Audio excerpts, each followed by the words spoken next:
हमने previous video के अंदर सीखा कि किस तरीके से साइकोलॉजी का इवोल्यूशन हुआ, कैसे साइकोलॉजी आई। साइकोलॉजी पहले कोई सब्जेक्ट होता था भी या नहीं।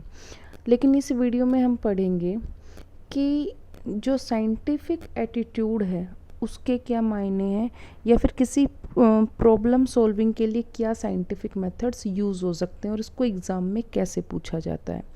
हमने पढ़ा था कि जो इवोल्यूशन ऑफ साइकोलॉजी है वो 1879 में माना गया है, लेकिन जो टर्म फर्स्ट टाइम यूज्ड हुई थी वो रोडोल्फ गोकल ने 1990 में की थी।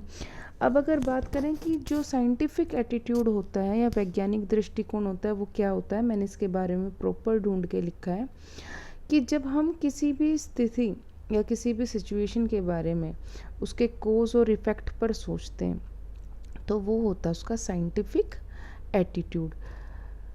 एटीट्यूड हमने अक्सर सुना है।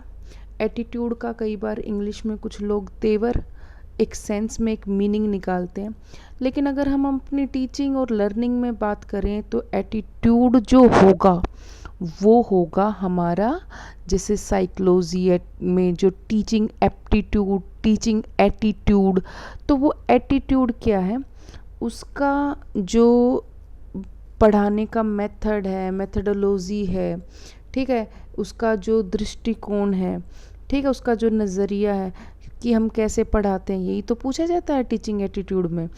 तो कहने का मतलब ये है कि हम सिर्फ किसी चीज़ के तर्क के आधार पर ना मानकर उसके कारण का पता लगाएं।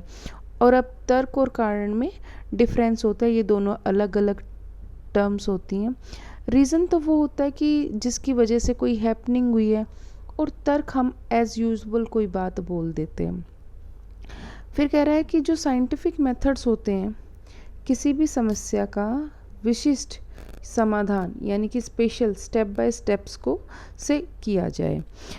बहुत सारे स्टेप्स हो सकते हैं, जैसे पहले हमारे पास कोई प्रॉब्लम है, हमने उस प्रॉब्लम के ऊपर कोई अपनी अजम्पशन बनाया है, फिर उस पर हाइपोथेसिस हुआ, फिर उस पर हमने प्रैक्टिकल या एक्सपेरिमेंट किया, देन ऑब्जर्वेशन, फिर एक रिज़ल्ट निकला और रिज़ल्ट से भी लास्ट में हमने क्या कंक्लूज़न निकाला उसका।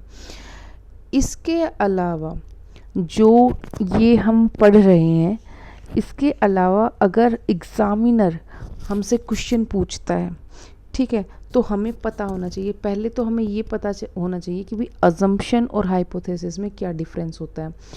हम आमतौर पर किसी भी चीज़ के बारे में, किसी समस्या के बारे में, किसी फैक्ट के बारे में अपनी कोई थिंकिंग, कोई राय बना लेते हैं, वो एकदम से जो सोचने पे माइंड में आ जाती है और हमें लगता है कि हाँ ये भी हो सकता है, ठीक है, तो वो हमारे लिए एक अजम्पशन होती है, हमारे लिए एक अवधारणा होती है, वो हमने ऐसी मान ली है।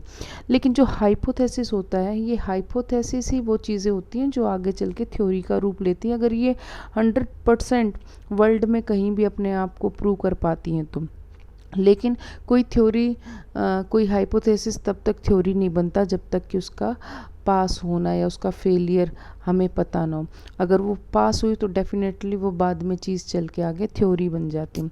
अब बात करें हाइपोथेसिस की, तो हाइपोथेसिस होती तो अजम्पशन ही है, लेकिन हम उस पर क्या कर सकते हैं, जब हम उस पर टेस्टिंग कर सके या उसको टेस्ट किया जा सके, जितने भी पॉसिबल आंसर्स होते हैं, सॉल्यूशंस होते हैं जिनकी हम जांच कर सके, और हम इसे केवल और केवल समस्या के समाधान, उसके सॉल्यूशन को फाइंड आउट करने के लिए ही, उसी पर्पज़ के लिए इसको इस्तेमाल करते हैं। Steps of scientific methodology, heuristic problem solving method भी कह सकते हैं इसे, ई आर्मस्ट्रॉन्ग ने दिया था। ई आर्मस्ट्रॉन्ग ने जो ह्यूरिस्टिक मेथड दिया था, उन्होंने उसमें लगभग 5 स्टेप्स यूज़ करे थे। कुछ बुक्स में आपको 5 मिलेंगे, कुछ में आपको 7 मिलेंगे, अपडेट कर देते हैं ना ये।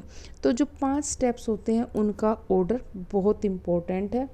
Presentation of problem, making of hypothesis, experiment और टेस्टिंग, रिजल्ट और कंक्लूजन।